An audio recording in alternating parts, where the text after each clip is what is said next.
बैसाख के महीने में बुधवार की प्रदोष कामना की पूर्ति करती है। देवी कथा में 2 दीप का वर्णन किया, आज फिर कथा में 2 दीप का वर्णन कर। कितना भी दुख है, संपदा नहीं है, बहुत कष्ट का जीवन चल रहा है, बहुत तकलीफ का जीवन चल रहा है, 2 जगह पर दीप लगाना चालू कर दो। प्रदोष काल में मतलब शाम का समय, सूरज ढलने का जब समय हो उस समय एक दीप बेलपत्र के वृक्ष के नीचे, दूसरा दीप भगवान शंकर के मंदिर पर। प्रदोष काल में जब ये 2 दीप लगना प्रारंभ हो जाते हैं तो भगवान अपने चारों हाथों से आपको संपदा देना प्रारंभ कर देते हैं। वो कुबरेश्वर महादेव बनकर धन वैभव देना प्रारंभ। तो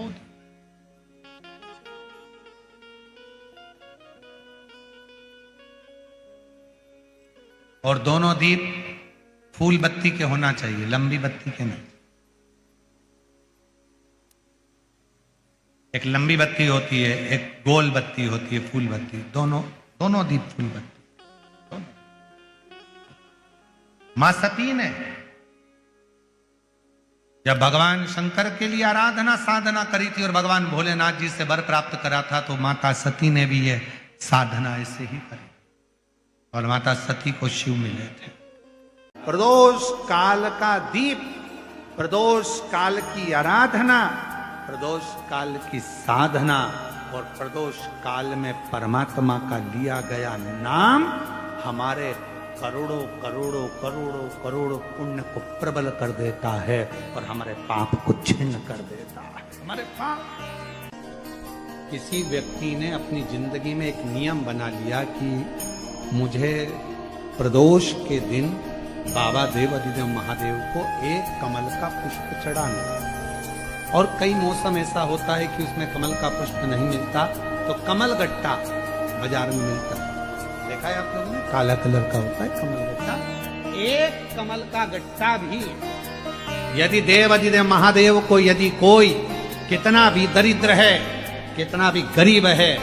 उसका कोई व्यापार नहीं, कोई व्यवसाय नहीं, कोई नौकरी नहीं, कोई चाकरी नहीं, कितना भी परिस्थिति से मारा हुआ व्यक्ति है, अगर उसने प्रदोष नियम बना लिया, प्रत्येक 12 महीने का मैं नियम लेता हूं और पूरे 24 प्रदोष मैं बाबा को कमल का, जिस समय पर कमल का पुष्प मिल जाए उस समय पर कमल का पुष्प चढ़ाओ, ना मिले तो कमल गट्टा चढ़ाओ। पर जिसने प्रदोष का नियम बना लिया, 1 साल पूरा नहीं होगा और मेरा बाबा उसका हाथ पकड़कर उसको मंजिल तक पहुंचाना पड़ा। कितना भी दरिद्र, कितना भी दरिद्र। ये लोमश ऋषि की कथा कहती है, ये लोमश बाबा का चरित्र कहता, कितनी भी गरीब परिस्थिति क्यों ना हो, कितना भी दरिद्रपन क्यों ना हो, कुछ नहीं घर में, पर बाबा पर आशा। जैसे बैसाख और ज्येष्ठ 2 महीने ऐसे होते हैं जिन 2 महीने के किसी भी 2 प्रदोष पर यदि अनार का पुष्प शंकर भगवान को समर्पित करा जाता है, भगवान शिव जी को अगर अनार का पुष्प समर्पित करा जाता है तो संपदा की कमी नहीं होती, कभी वैभव की कमी नहीं होती। केवल 2 महीना ऐसा होता है, एक होता है बैसाख का महीना, एक होता है ज्येष्ठ का महीना। ये 2 महीने में कभी भी कोई सी भी 2 प्रदोष, किसी भी 2 प्रदोष को ले लो और उसमें अनार का फूल, जो अनार का फल लगता है उसमें फूल भी लगता है, अनार का यदि पुष्प, एक ही पुष्प यदि शंकर के शिवलिंग को समर्पित करा जाए तो कभी, हम तो यहाँ तक कहेंगे कि कोई बहुत छोटे से छोटा व्यक्ति है, भले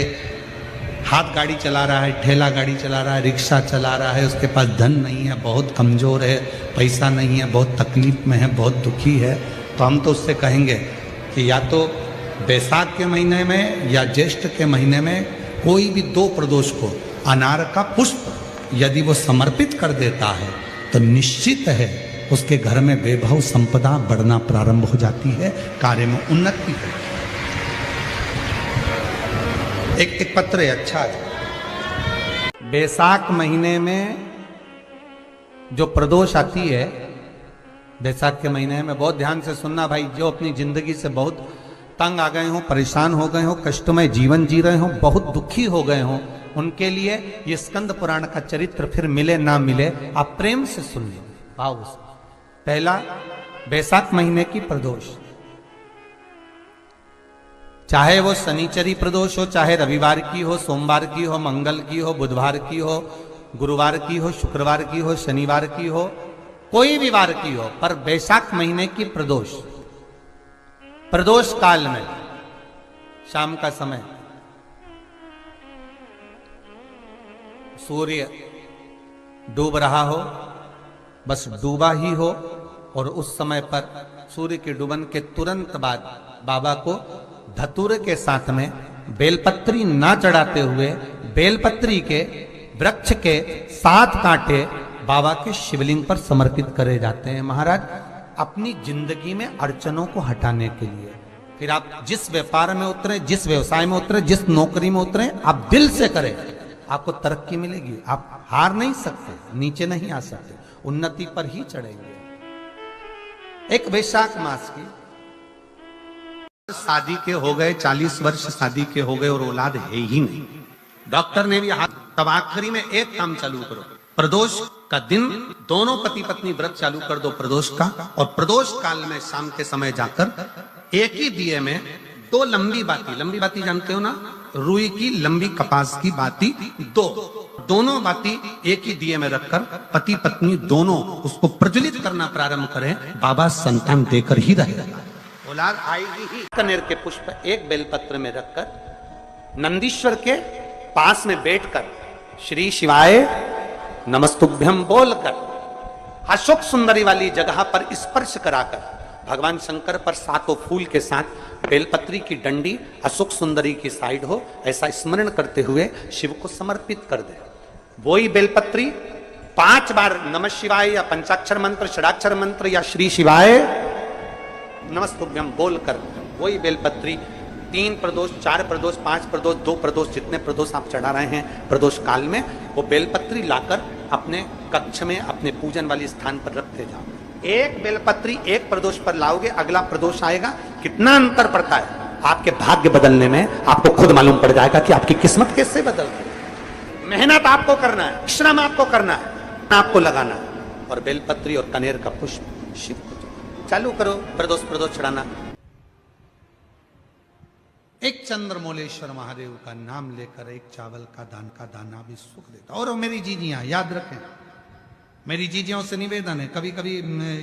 कभी कभी ऐसा लगता है शरीर में अगर कोई गांठ पड़ जाती है, बच्चादानी में गांठ आ गई, चेस्ट में गांठ आ गई, शरीर के कोई अंग में गांठ आ गई, घबराना नहीं है, डॉक्टर का इलाज करवाओ, दवाइयां लो, साथ में एक नियम बनाओ, प्रदोष काल में 2 दीपक शिव जी के मंदिर में लगाओ और एक चावल का दाना शंकर भगवान पे चढ़ाना प्रारंभ करो। वही चावल के दाने को वापिस उठाओ। अगर प्रदोष का व्रत नहीं है तो उसी दिन खाओ, और अगर व्रत है तो दूसरे दिन उस चावल के दाने को जरूर खाओ। धीरे धीरे वो गठान जो शरीर के अंदर है वो गलना प्रारंभ हो जाती है। थोड़ा दिन करोगे आपको उसका फल प्राप्त होना प्रारंभ होगा। एक चावल का दाना भी चंद्र का प्रतीक है, चंद्र का। सभी लोग साथ में बोलेंगे, बोल चंद्रशेखर महादेव की। एक चावल का दाना चंद्र का प्रतीक। जिभ्या शंकर भगवान को प्रसन्न करना है तो एक धतूरा, एक चावल का दाना, धतूरा चढ़ाओ शिवलिंग पे, चावल का दाना सुंदरी की, हाथ रखो चावल के दाने पर और शिव जी से अपने मन की बात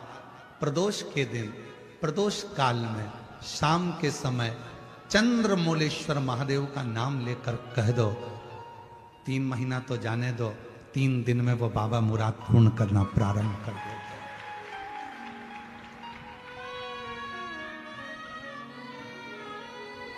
किसी भी प्रदोष के दिन एक धतूरा यदि हम शिव जी पे चढ़ा रहे हैं, एक चावल का दाना अशोक सुंदरी वाली जगह पर चढ़ा रहे हैं और अपना हाथ उस चावल के दाने पर रखकर चंद्रशेखर चंद्रमौलेश्वर महादेव के नाम का उच्चारण कर रहे हैं। श्री शिवाय नमस्तुभ्यं, श्री शिवाय नमस्तुभ्यं उच्चारण कर रहे हैं, दिल से प्रार्थना कर रहे हैं, निवेदन कर रहे हैं, नमन कर रहे हैं, बाबा को अपने मन का भाव कर रहे हैं। तो वो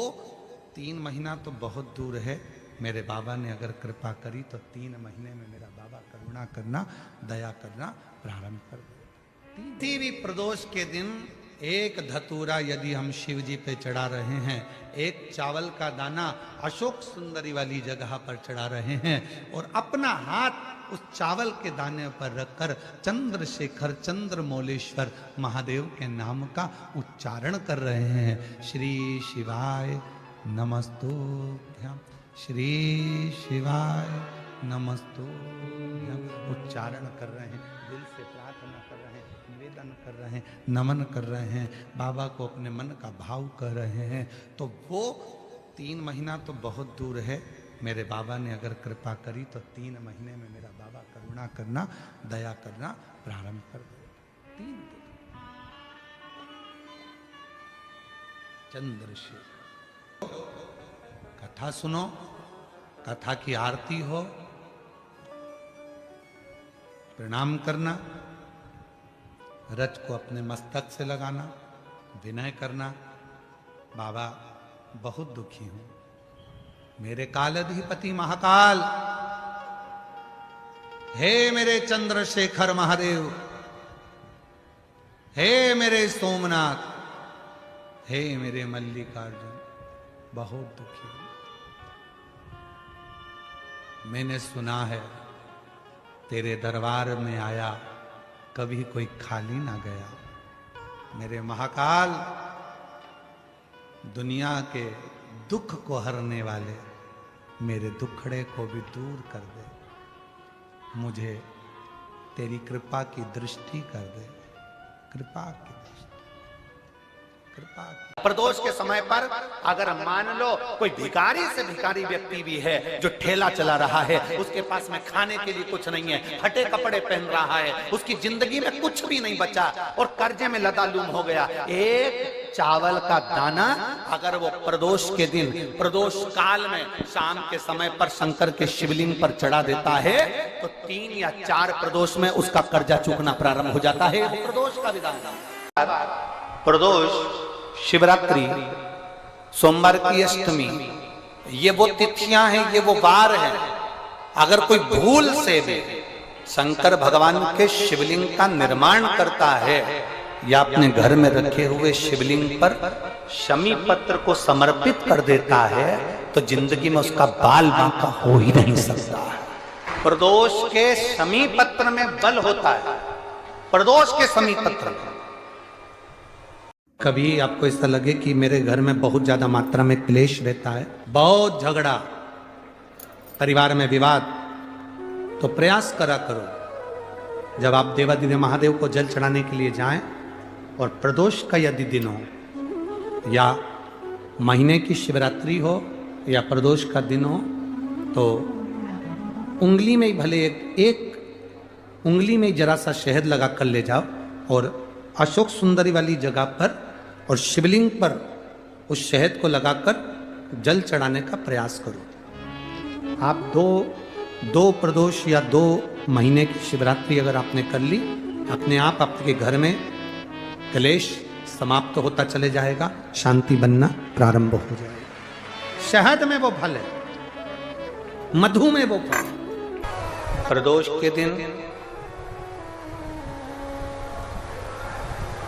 यदि आपको कहीं से शमी पत्र मिल जाए,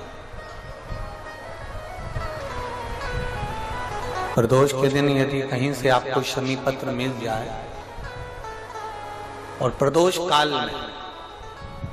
प्रदोष का जो समय होता है, शाम का जो समय होता है प्रदोष काल, 4 प्रदोष, 5 प्रदोष, आप कर देखिएगा कि आपका कोई काम है, कोई नौकरी के लिए आप अप्लाई कर रहे हैं, कोई समस्या बड़ी विकट आ गई है, कोई तकलीफ, बड़ा गला पकड़ रहा है बेटा, कोई तकलीफ विकट आ गई है, कोई समस्या विकट आ गई है, प्रदोष के प्रदोष काल, अगर एक शमी पत्र भी आप घर के शिवलिंग को, अब ये करने के लिए आपको मंदिर के शिवलिंग नहीं जाना, अपने घर में जो शिवलिंग, चाहे वो स्फटिक का हो, पारद का हो, कंकर शंकर का हो, लकड़ी का हो, जो शिवलिंग तुम्हारे घर में, कांच का हो, चाहे वो नर्मदा के कंकर का हो, नर्मदेश्वर हो, पाषाण का हो, जो शिवलिंग चांदी का हो, सोने का हो, तांबे का हो, पीतल का हो, जो शिवलिंग तुम्हारे,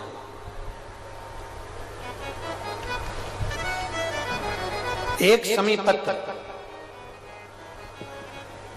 यदि आप भगवान शंकर के शिवलिंग पर समर्पित कर रहे हो और उस शमी पत्र को उठाकर रात्रि को 9:15 की जो एक मुहूर्त होता है, एक समय होता है, जिस समय पर हम अपने मन की बात भगवान शंकर को कहते हैं, पूर्व में भी इसका वर्णन हम कर चुके हैं कथाओं में। उस 9:15 पर वो शमी पत्र को उठाकर एक कागज में, एक कटोरी में उसको रखते थे। 4 या 5 प्रदोष के उस शमी पत्र को अपने पास में रखिए और जिस कार्य के लिए जा रहे हो उसको जेब में ऊपर के भाग में उसको रखकर लेकर जाइए, आपका वो कार्य सफल होकर ही रहेगा, वो रुक नहीं सकता। उस शमी पत्र में इतना बल होता है, प्रदोष का जो शमी पत्र होता है वो बड़ा बलवान होता है। बेटा बेटी कहीं अप्लाई कर रहे हैं नौकरी के लिए या अन्य चीज के लिए, तो वो अगर बेलपत्री के मध्य पत्ती और ये 2 पत्ती है, पत्ती के बीच की जो जगह होती है वहां यदि पीला चंदन और 1 चावल का दाना लेकर हरीश्वर महादेव का नाम लेकर शंकर के शिवलिंग पर प्रदोष के दिन अगर चढ़ा देते हैं तो वो बेटा बेटी जिस एग्जाम को दे रहा होता है अच्छी मेहनत के साथ, लगन के साथ, तो निश्चित है वो उसमें सफलता पाता जरूर है। हरीश्वर महादेव व्यापार करके देख लिया और घाटा ही घाटा हो रहा है, इसमें मुझे तरक्की नहीं मिल रही है, इसमें मुझे उन्नति नहीं मिल रही है, या कर्जा बढ़ रहा है, घट नहीं रहा, और बहुत कर्जा बढ़ रहा है, तब एक प्रयोग जरूर करिएगा। तब बन सके प्रदोष के दिन एक धतूरा भगवान शंकर के शिवलिंग के ऊपर रख दीजिए। जब तुम्हें लगे कि मैंने 2-3 व्यापार बदल कर देख लिए, चल नहीं रहे, या कर्जा बढ़ रहा है, घट नहीं रहा, तब एक धतूरा भगवान शंकर के ऊपर रख दीजिए। धतूरा रखने का एक नियम होता है, धतूरे की जो डंडी होती है, देखिए छोटी सी डंडी होती है धतूरे में, वो डंडी धतूरे की आप जहां बैठे हो उससे विपरीत होना चाहिए। धतूरे की डंडी आप इधर बैठे हो तो धतूरे की डंडी उधर।